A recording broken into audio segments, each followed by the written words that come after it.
For many, it will be a sign to remember, but it is meant to be more. The sign is a reminder of the tragic consequences of drinking and driving. Consequences the Watts family know all too well. At 10:15 p.m. on the evening of Thursday, September 10th, the Watts woke up to a thunderous crash outside their Petawawa home. As the family stared at the wreckage, they came to a horrible realization. Trapped inside the family car was their oldest daughter, Emily. As I ran around the front of the car, that's when I recognized it was our vehicle, and I said, "Oh my God, it's our car, and it's Emily." We could hardly see in, and we were banging, saying, "Emily, please." And I was actually getting angry at her, thinking she's just being stubborn and she's too scared to open the door.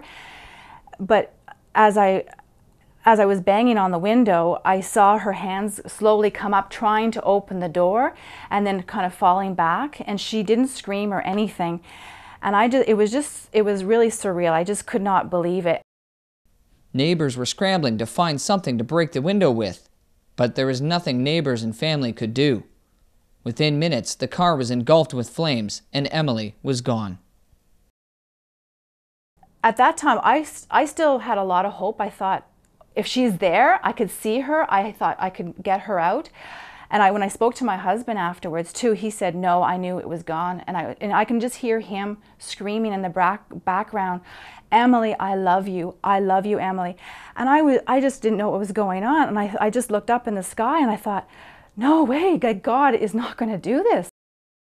It was shortly after that the family found out that Emily was killed by a drunk driver.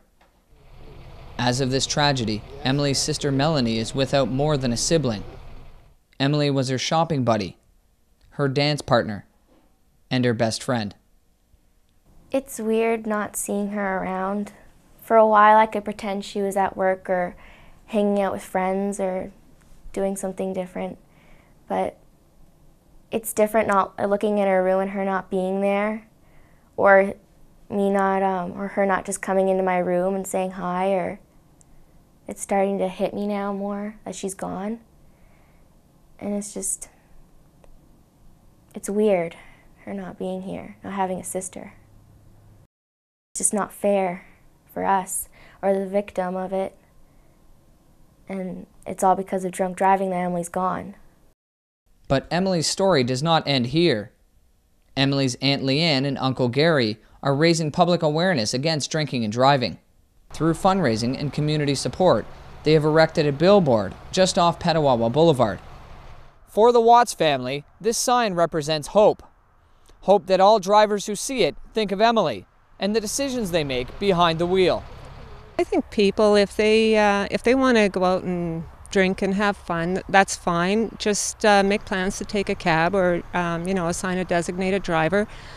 Just look at the billboard and look at the life that was lost. She was such a vital part of the community, and such a loss. This is a way of keeping her alive. It's weird seeing her face next to a saying "Don't drink and drive." But if we can stop someone else from drinking and driving, then I think it's worth having the sign.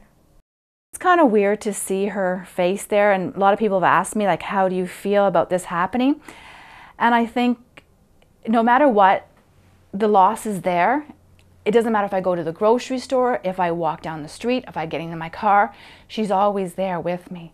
So if I see a picture of her in my house, or if I see it on a bulletin board, it doesn't matter. She's just going to always be there. For the Watts family, this loss cannot be summed up in words. These hundreds of photographs of Emily bring back fond memories for Joanne and Melanie, but they go through them with a heavy heart. The family hopes the Emily Sign Project will not end at one sign. They have distributed dozens of Emily jars throughout Pembroke and Petawawa and hope to erect another sign on Highway 17 to remind motorists of the consequences of their actions and of the beautiful life that was lost. For TVCOGECO News, I'm Jeremy Charbonneau.